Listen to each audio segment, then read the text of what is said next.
Our guest today is Joe Chuman, who has been a leader for the New York Society for Ethical Culture in Manhattan since 2008. Joe started on his road to ethical leadership as a leader in training there in 1969.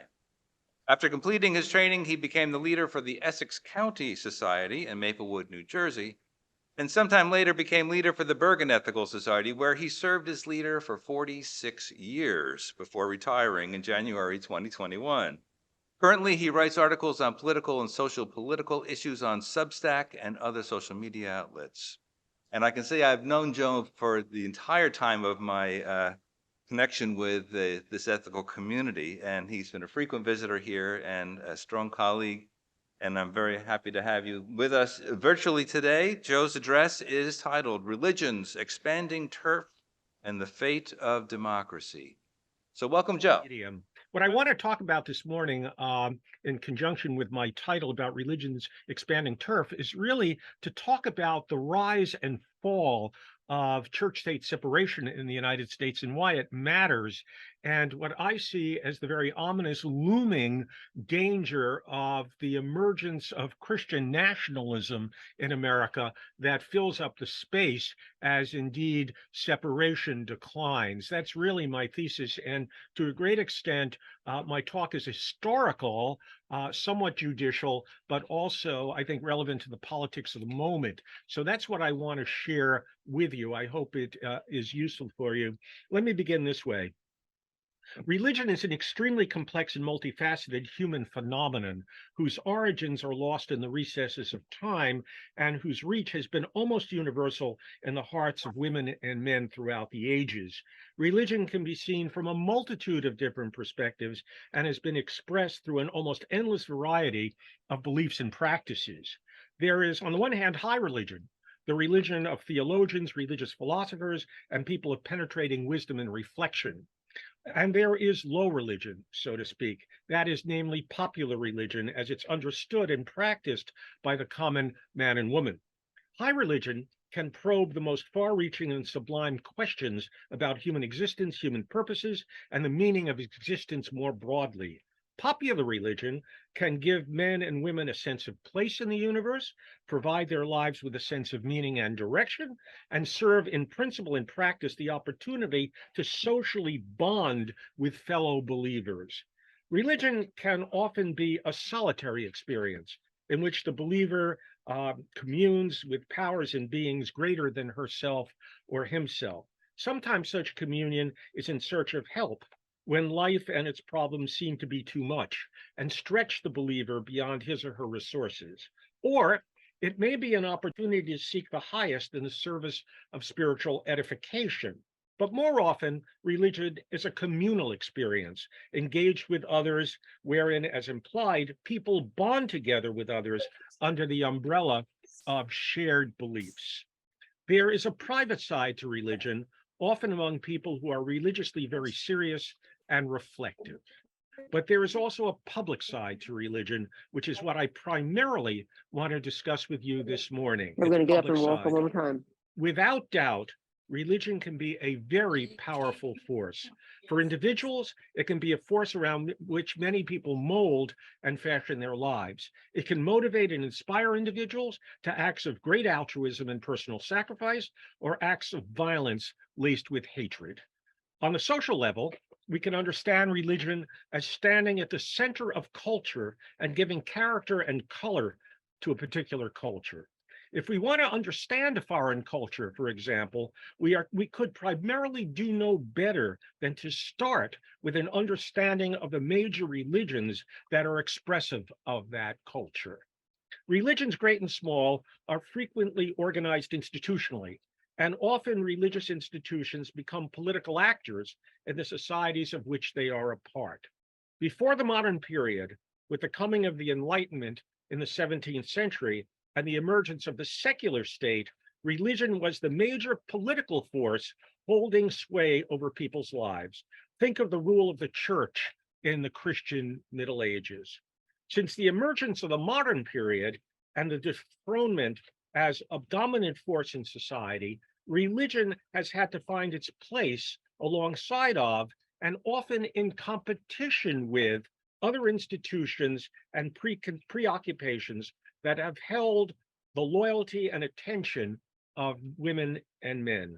Religion has found itself among many social and political actors, jockeying for influence in society.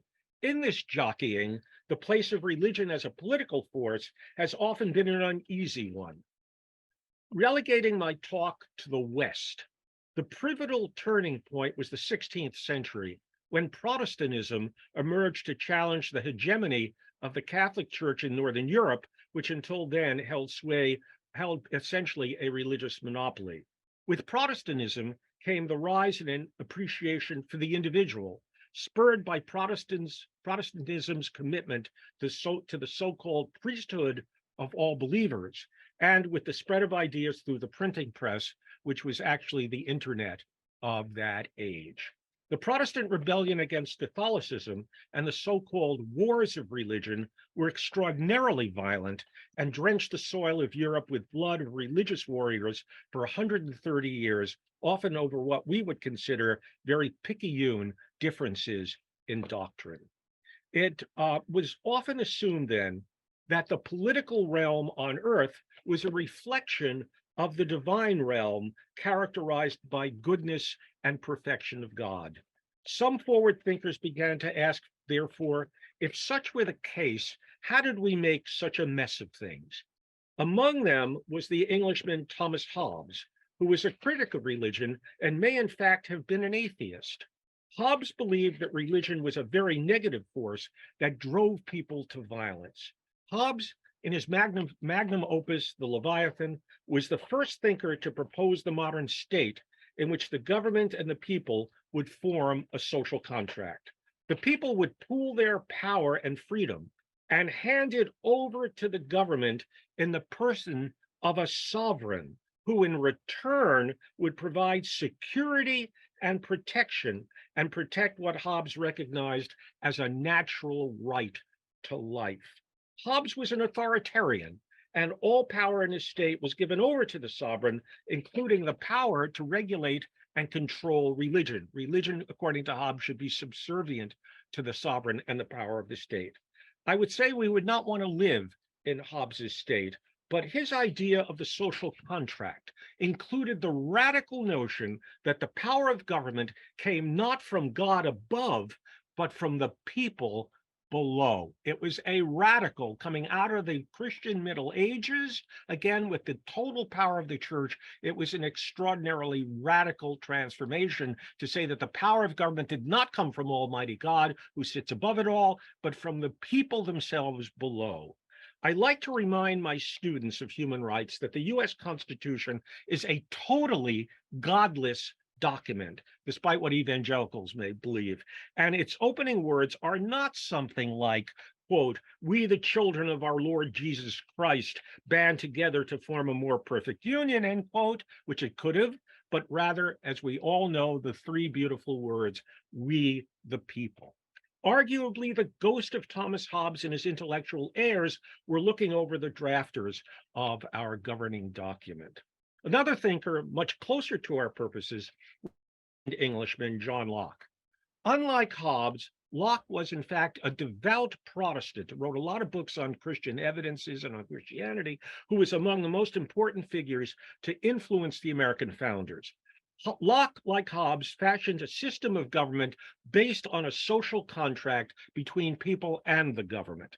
Unlike Hobbes, however, the heads of state in Locke's government ruled provisionally and could hold their offices on the condition that they protected the rights of people, which Locke recognized as three: the right to life, liberty, and property. Property was a big 18th century, 17th and 18th century value.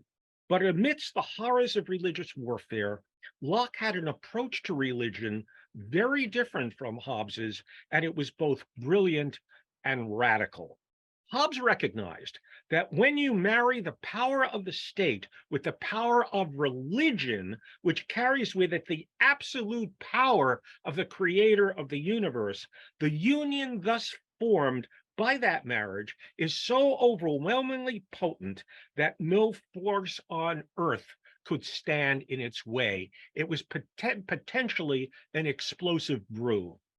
And so Locke proposed a solution in the midst of religious warfare that was ingenious.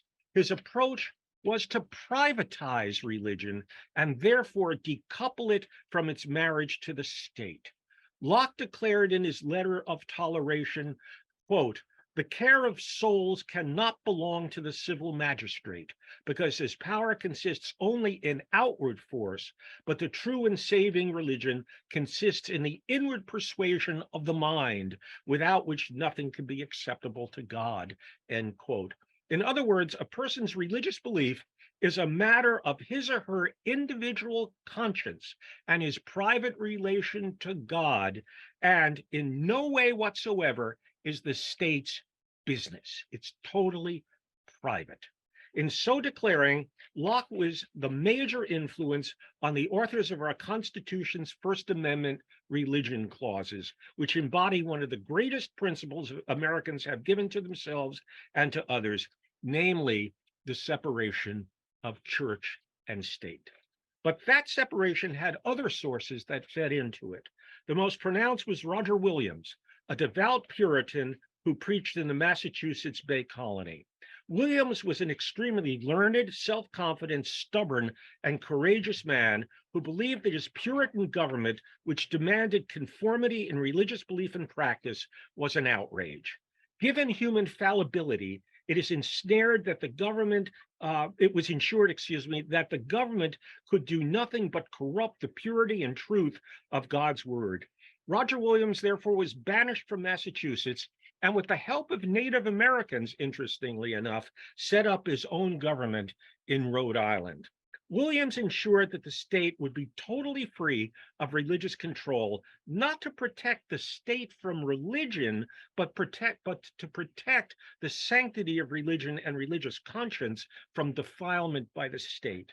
Britain gave Rhode Island a charter allowing Williams to govern as he pleased, and his separation of the government from religion and Rhode Island's protection of religious conscience made that colony the freest place in the Western world, if, of course, we engage in the major exemption of slavery. Rhode Island, slavery existed in the North, and Rhode Island, the Rhode Island colony at that point, had slaves. But if you were white, in effect, you had a free religious conscience. Williams wrote famously of the separation of the garden from the wilderness, clearly meaning that the church was the garden and the world was the wilderness, with which Williams held was a defiling and corrupting environment. Williams, unlike Jefferson and James Madison, was not an Enlightenment figure, but his influence in creating a separation of church and state on American soil was profound, decades before the contributions of John Locke. That idea took hold most cogently in the mind of Thomas Jefferson, who introduced a bill into the Virginia Assembly, which became incorporated into the Virginia Bill of Rights. Jefferson considered it one of his greatest achievements. In fact, on his tombstone, there were 3 achievements he wanted enumerated. One was being the author of the Declaration of Independence, the primary author, founding the University of Virginia, and the third was his contribution to the Virginia Bill of Rights. That document declared, quote, that our civil rights have no dependence on our religious opinions any more than our opinions in physics or geometry, end quote. The bill had its defenders, but also made Jefferson the enemy of many members of the clergy. The Virginia statute, however, became famous in Europe, where it was lauded as proof that America, the new America, represented the true realization of the Enlightenment and its liberal ideals. But the principle of the separation of church and state reached its high watermark again in the First Amendment of our Constitution, famously declaring at the very beginning those 16 words, quote, Congress shall make no law representing an establishment of religion or prohibiting the free exercise thereof. It is ringing testament to the free mind and the unconstrained conscience. It protects government from religion while protecting the freedom of individual religious conscience from the dictates of government. It was also the basis of ongoing struggle between those who have sought to keep religion and government free of each other and those committed to the primacy of religion and are eager for a place for the government's support and engagement with religion. There are two religion clauses, not one, and they are not self-executing. Like all other constitutional principles, they require interpretation. Indeed, the non-establishment clause and the free exercise clause, when applied, come into conflict with each other, requiring in truth at times that there must be some state accommodation with religion. Result is that the wall of separation between church and state is not a totally clear and straight line, but it's a wavering line, a wavering wall, and takes on somewhat different contours on a case-by-case basis. These cases are, of course, adjudicated by the courts, most especially the U.S. Supreme Court. But it's of interest that the Supreme Court did not begin to address church-state issues, with few exceptions, until the late 1940s, and many during the Warren Court. Yes, there were many church-state issues on the state level, and it's important to know that a good number of states actually had religious establishments. I think the last one to pass was in Massachusetts in 1833. So a lot of cases were duked out on the state level, but not on the federal level until relatively recently in the 1940s.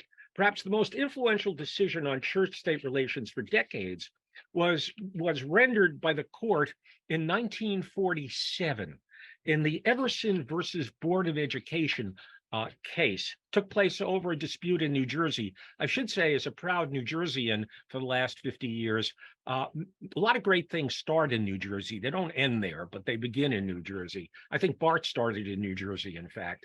But the Everson case started in a small town in New Jersey and its school district.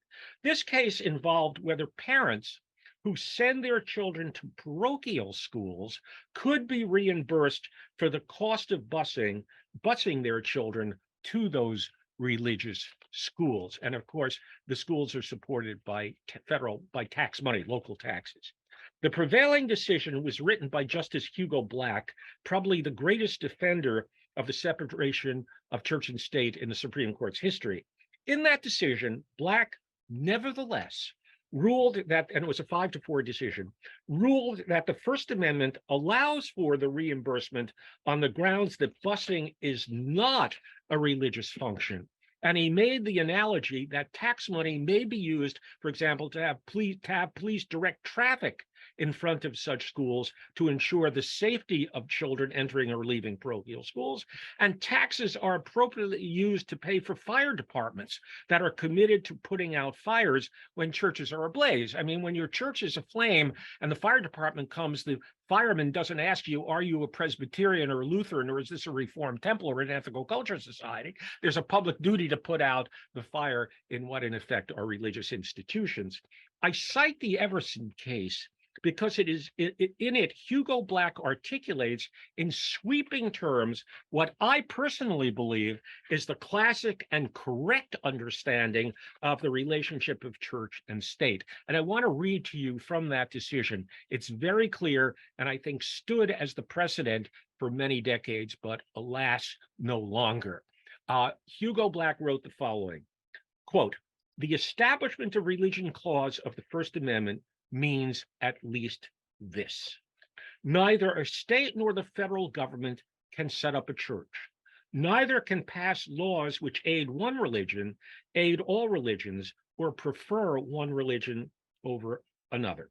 Neither can force nor influence a person to go to or remain away from church against his will, or force him to profess a belief or disbelief in any religion. No person can be punished for entertaining or professing religious beliefs or disbeliefs, for church attendance or non-attendance. No tax money in any amount, large or small, can be levied to support any religious activities or institutions, whatever they may be called or whatever form they may adopt to teach or practice religion. Neither a state nor the federal government can openly or secretly participate in the affairs of any religious organizations or groups, or vice versa." And then he concludes by saying, in the words of Jefferson, the clause against Establishment of religion by law was intended to, quote, erect a wall of separation between church and state.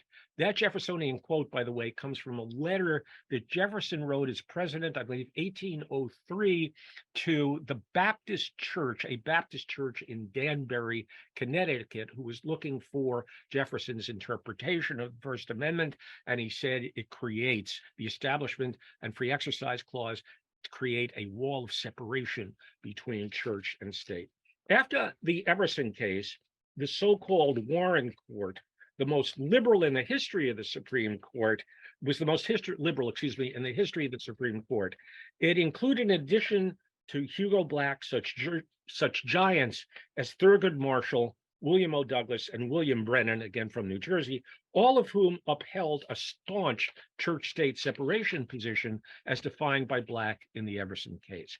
Here, speaking very personally, these were my personal judicial heroes. It marked a period when I was most active with the American Civil Liberties Union, which included testimonies before the New Jersey Senate Judiciary Committee on Church-State Relations, and occasionally testifying as a fact witness in court cases defending that position on behalf of the ACLU. Through the years, the court articulated the defense of church-state separation in other cases. Another landmark case was Lemon versus Kurtzman, decided in 1971. And I would say we ethical culturists should take special pride in this case because the plaintiff, Alton Lemon, was a member of our own Philadelphia Ethical Society. He was an African-American individual, but it's important to remember just because he was Black doesn't mean he was exclusively committed to civil rights issues. Okay, we have to get beyond that stereotype or that trope. This was a church-state issue, okay, that he basically defended and went all the way up to the Supreme Court. Okay, the case challenged laws in Rhode Island and Pennsylvania that permitted tax-funded reimbursement to church-affiliated schools, covering expenses such as teacher salaries and the cost of textbooks and other instructional materials. The court struck down these laws, arguing that they violated the Establishment Clause of the First Amendment. In doing so, the majority laid down what came to be known as the so-called Lemon Test to determine whether laws violated the Establishment Clause. The Lemon Test served as the standard, okay, the norm by which Supreme Court justices adjudicated these cases. That precedent lasted for 50 years until it was very recently and explicitly struck down by Justice Neil Gorsuch. Okay, I'll get to that later. The Lemon decision provided a three-pronged test to determine whether a law was permissible under the Establishment Clause. These conditions were the following. First, the government must have, the government conduct must have, one, a secular purpose. Two, it must have a principled or primary effect that does not advance or inhibit religion. And three, it cannot foster an excessive government entanglement with religion. That's the three-pronged Lemon test. But Supreme Court rulings in the past 50 years since Lemon have unfortunately changed, with the consequence that the wall of separation affirmed by Thomas Jefferson, James Madison, and other founders of our secular state has very badly eroded and arguably has been virtually destroyed. I argue that church-state separation is really on its deathbed, which is a real tragedy, and it's very ominous for the future of democracy, I would argue. It has been replaced by another doctrine, namely that of religious accommodationism. What is accommodationism? An adequate definition was rendered by Joseph Lieberman, remember him, when he was Attorney General of Connecticut. In a speech given to the Rabbinical College of America, an ultra-Orthodox yeshiva in Morristown, New Jersey again, in 1987, Lieberman said the following, quote, on a few occasions, when the court has wanted to avoid the logical conclusion of the Lemon test, it has abandoned it and applied another test. That one is called the rule of accommodation, and its advocates are known as accommodationists. Accommodationists believe that the Lemon test is too restrictive, and if applied arbitrarily, will strike down every governmental program which remotely involves religion, because it can be argued that every such program benefits religion to some extent and entangles government and religion, even if it has a secular purpose. Accommodationists feel strongly that it is not the result the Constitution's authors intended, nor is it what we should want today. Accommodationists believe that it is reasonable for government to accommodate itself to religious observance and practice so long as no one religion is established as the official national faith and no individual's right to exercise his own religion is limited in any way, end quote. Lieberman's analysis, in fact, turned out to be a vast understatement. With the emergence of the doctrine of accommodationism, the floodgates have opened, and religion, and ominously religion of a very conservative kind, is aggressively taking over the public square and is increasingly making religion an arm of the state. With that seismic shift, the powerful religions, the ones with the greatest political influence, despite Lieberman's anodyne pronouncements, have and do indeed violate the religious conscience of others and have succeeded in taking away the basic rights of vast swaths of Americans in furtherance of their religio-political agendas. And we have much more to fear as this religious juggernaut has commandeered the Supreme Court as its potent ally. The most salient case in point was the recent Dobbs decision, as we know, that rescinded Roe v. Wade, and by so doing has greatly destroyed the rights to bodily autonomy and privacy of half the American female population. It is very rare in our history that rights once given and recognized have actually been taken away. We should not kid ourselves. It is not a technical jurisprudential concern with the implications of, quote, liberty in the due process clause of the 14th Amendment that swayed the justices. Rather, it was what appears evident to the layperson. That is, the determinant factor was simply religious bias on behalf of the justices, primarily four very conservative Catholic justices who upheld the majority vote overturning Roe. In that regard, Linda Greenhouse, who for over 30 years was the Supreme Court reporter for the New York Times, she's a professor of law up at Yale, wrote in an op-ed after the Dobbs decision, quote, "It was the court's unacknowledged embrace of religious doctrine that turned American women into desperate refugees, fleeing their home states in pursuit of reproductive health care that a month ago was theirs by right," end quote. That was a very strong statement by a scholar of the Supreme Court. I actually had an email correspondence with Linda Greenhouse after that, and she did get back to me questioning whether she really meant that. And indeed she did. It was basically the religious convictions of those four Catholic justices, we know who they are, that swayed their ruling in Dobbs, and not jurisprudential niceties or technicalities. Very interesting. In another case I'll get to a little bit further on, Neil Gorsuch stated, quote, that this court long ago abandoned Lemon.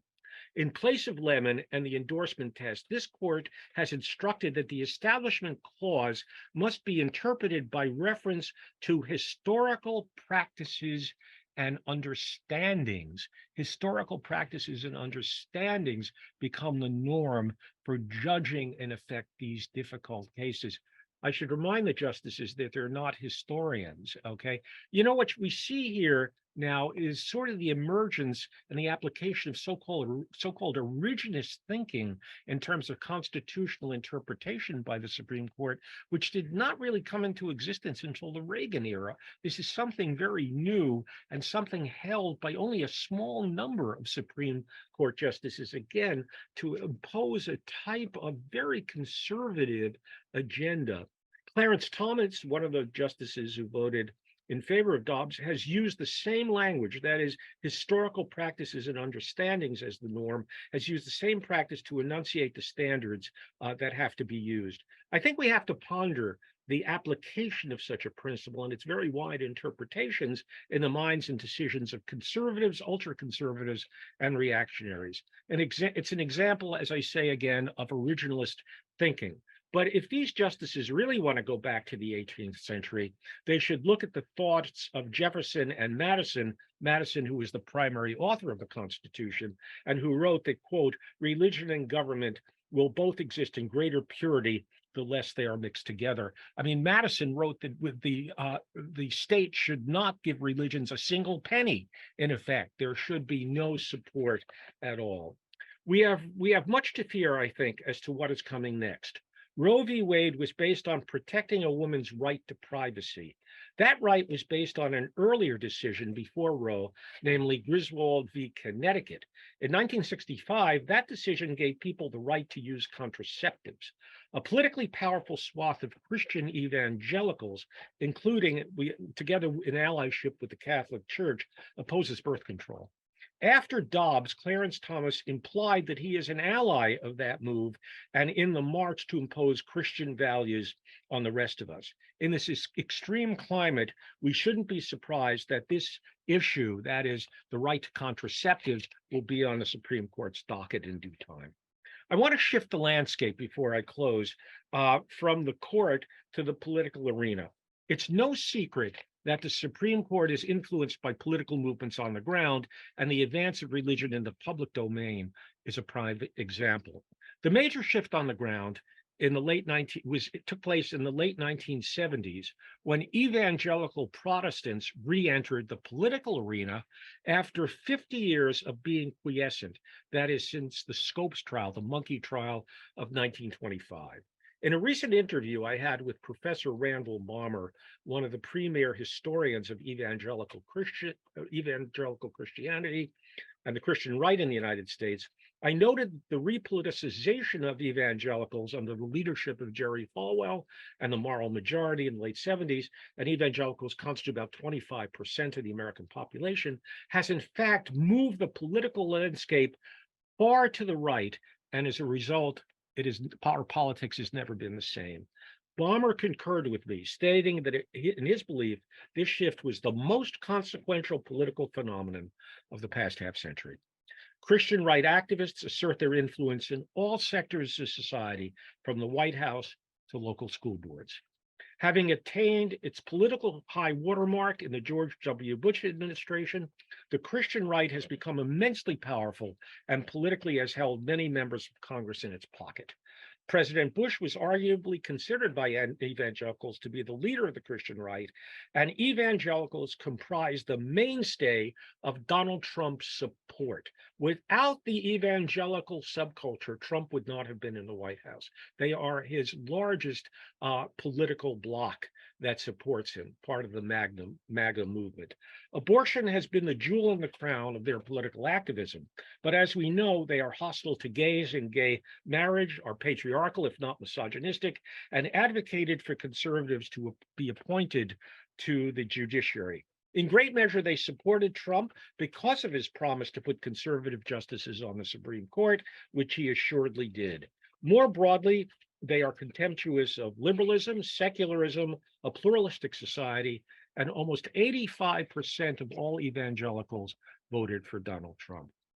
Balmer has also written about how the evangelical subculture was repoliticized because of the integration of the public schools, which inspired them to create their own private academies. These private religious schools lost their tax exemption, Bob Jones University in South Carolina being the most prominent, because they were racially segregated.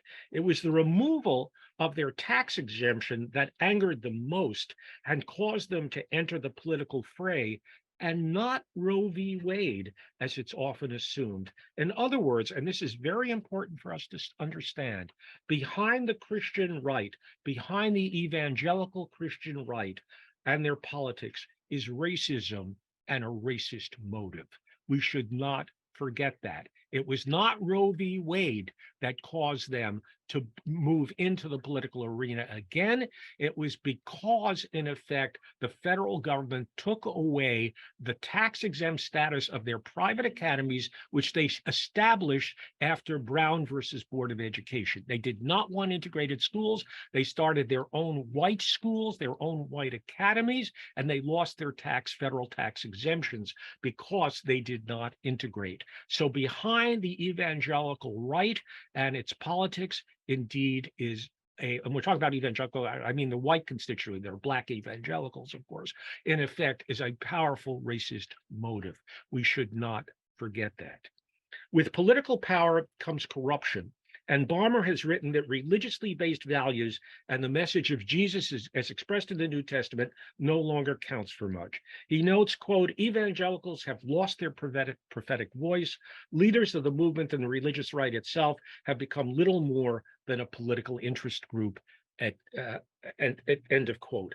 They have lost their soul. And to me, an outsider, this certainly seems to be the case. Evangelical Christians don't care about their personal salvation or Jesus's message. They care about their own politics, and they're a huge political interest group. And of course, the Christian right has militantly supported the takeover of government by religion, meaning their type of religion. They often play the victim card. They claim the victim card, okay, to strengthen their attack while making their case in the name of religious freedom. They have increasingly expressed hostility towards secular government, Democrats, social welfare programs, liberalism, pluralism, feminism, gay rights, and all values that have a progressive cast. As society at large is becoming more secular and people are leaving the churches in unprecedented numbers, the Christian right has become more desperate, more extreme, and more politically reactionary. That's how I analyze our political moment. When I speak of the movement of religion into the public square, the Christian right, often in allyship with the Catholic Church, can count the rescission of Roe v. Wade as its greatest victory so far, but there have been many others. Through the power of the Supreme Court, which now includes, again, 7 Catholic members, Sotomayor is Catholic, but she's on the progressive end, they have been able to secure religious icons on public lands, vouchers given to parents sending their children to parochial schools, meaning taxpayers are paying for religious education that violates their own conscience. You may recall the Hobby Lobby case that denied birth control coverage to employees of that company because it violated the religious beliefs of its owners. With the health care of employees, they didn't count so much. What counted was that the owners of Hobby Lobby happened to be conservative Christians and they didn't like birth control, so it was denied to their thousands and thousands of employees, denying them the right to basic health care coverage. In the Masterpiece Cake Shop case, the court ruled that a baker could refuse to bake a wedding cake for a gay couple based on his religious convictions in violation of the Public Accommodation Clause and anti-discrimination laws that have been in place since the Civil Rights Movement. Admittedly, that case was a little more complex, and the court may come back to look at it again. It's a very interesting case, and I would argue, as much as I believe in public accommodations, and I think it was religious bigotry behind the scene, the case is really, in some sense, arguable.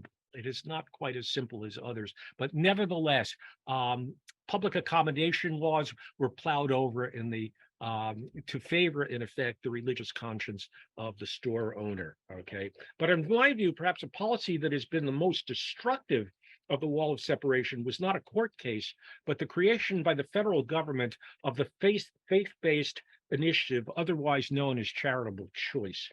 Charitable choice began in the Clinton White House, but greatly expanded under the Bush administration. It provides government funding directly to churches to provide for social service programs. In the past, before charitable choice, if churches wanted to provide social services to help people in need, they had to set up a separate 501c3 nonprofit organization with separate boards, and those services had to be rendered outside of church grounds. Also, they could not discriminate in their hiring practices based on the religious identities and the beliefs of people they hired to deliver those services. With charitable choice, all those stops are gone. It is a massive government giveaway to the churches, especially the large and powerful ones, and you can bet that those services now come with a considerable dose of religious proselytizing and a heavy message about Jesus. They take place right in church sanctuaries. And money, of course, is fungible. And who oversees where your tax dollar isn't going? Who says that your tax dollar isn't going to repair the leaky roof in the church or pay for the minister's salary? Again, religious freedom keeps government at bay in terms of overseeing religion. The government is giving massive amounts of money to religions, mostly the conservative ones for social services, but because of freedom of religion, where that money goes is a good guess. Undoubtedly, a lot is going to pay for direct religious services and needs in contradiction to the separation. But I need to cite, and I'm bringing this to an end, friends, I need to cite two very recent cases. This past June, the Supreme Court, in a 6-3 decision, ruled that the state of Maine, which subsidized students attending private schools, must now support the tuition of students attending religious schools. It is hard to see how this is not a breathtaking violation of the Establishment Clause. In what was one of his final dissenting opinions before his retirement, Justice Stephen Breyer said the court seems to have lost all interest in enforcing the Constitution's prohibition on the establishment of religion. He said, quote, "The First Amendment begins by forbidding the government from making any law respecting an establishment of religion. It next forbids them to make any law prohibiting the free exercise thereof. The church today pays almost no attention to the words in the first clause while giving almost exclusive attention to the words in the second," end quote. Breyer also said that the court was opening a Pandora's box with its decision, suggesting that it was simply a way station to requiring all communities to use taxpayer funds to pay for religious schooling. Justice Sotomayor also dissented, lamenting what she sees as a series of decisions prohibiting or decisions bringing the government closer to direct sponsorship of religion. In a decision 6 days later, the court determined that a football coach could pray in public view on the 50-yard line. The prayers of Coach Joe Kennedy were audible, done in public view, and gathered students around him to join in prayer. Justice Sotomayor, again writing for the dissenting minority, stated that the court, quote, "weakens the establishment court's backstop protecting religious freedom." She said, quote, "It elevates one individual's interest in personal religious exercise in the exact time and place of that individual's choosing over society's interest in protecting the separation between church and state, eroding the protection for religious liberty for all," end quote. Well, I focused much of my talk on the Supreme Court cases, which are rapidly destroying one of the foundational benchmarks of our democracy. This to some may have somewhat of a remote and abstract feel, but I need to be very clear. Okay. In the first instance, in the name of upholding religious freedom of some, namely the most conservative religious zealots, these decisions are violating the religious conscience of those who believe differently, including folks like us, humanists and secularists. The United States was founded again as a secular republic with a secular government. Increasingly, because of the political influence of the Christian right, who are using their religion to impose their political agenda on the rest of us, we're inching closer to having an established religion, a theocracy in all but name, okay? And this comes ironically at a time, again, when society is becoming religiously more diverse and is noted increasingly more secular. But my most important point is that these decisions from the High Court both enable and are responsible to very powerful and extreme forces on the ground. I believe a very dark storm is coming over the horizon, and it is driven by ultra-conservative, fully politicized religion that seeks to impose its extremist vision on the rest of us. Many who stormed the Capitol on January 6th, in that insurrectionary move, were indeed carrying Christian symbols with them. This is not a good thing, okay? And I've got to tell you, while most religious accommodationists will concede that the Constitution bars the United States from having an established religion, we now witness in the mainstream candidates who declare themselves to be Christian nationalists. Christian nationalists believe that America has gone astray, and a true America is an America which is a white Christian nation. Not Christianity of any sort, but again, embracing a Christianity that reflects their extreme version of politicized Christianity. They are ethno-Christian nationalists, and many feel that violence is just a justified vehicle for serving their ends. A good number of these people ran in federal elections the last time around, and unfortunately, a good number of them lost. However, some of them didn't, such as the nutcases Lauren Boebert of Colorado and Marjorie Taylor Greene of Georgia. People such as Boebert and Marjorie Taylor Greene, but there are many others. There's a dark history. Let me end by saying there's a very dark history of religion aligning itself and fueling the most despotic and fascistic regimes in the political career of humankind, espousing ethno-religious nationalism. We can invoke, of course, the Catholic Church during the dictatorship of Francisco Franco in Spain, and then in the 1970s with the military junta in Argentina, the so-called Dirty War, 1976, 1983. Today, Vladimir Putin, the latter-day Tsar of Russia, has the blessing of the Russian Orthodox Church. Viktor Orban of Hungary declares that his country is a Christian nation, and he is virulently hostile towards gays and immigrants, and that has an anti-Semitic coloration. India, the world, soon to be the world's largest country, okay, which has a secular government technically, strives to be a democracy very admirably, okay, Hindu majority, but the largest minority in the world of any type is the Muslim minority. There are other minorities in India. There's been a movement 100 years long for Hindutva or Hindu nationalism, and Narendra Modi, who is the prime minister, is a prime Hindu nationalist. There are now laws written in India that legally discriminate against Muslims. And again, it's an expression of very dark ethnic religio nationalism. Okay, it's a dangerous force, and we see it here in the United States looming. Okay, American democracy and freedom, as well as religious freedom, were built on the disuniting of religion from the state. It has been a shining example, I think, however, of America and American democracy at best. Today, we witness that fateful alliance reemerging in our midst. And friends, the best we can do, what we need to do, and I'm sure all ethical cultures share this with me, is we need, of course, to reinvigorate our commitment to democracy, democratic institutions. We need to teach so-called civics in the school. We need to be voice pieces for those values that we hold most dear as Americans, as humanists, as people who cherish freedom and democracy. Well, that's my message this morning. Okay, thank you very much. And again, I apologize for not being with you personally. That's it.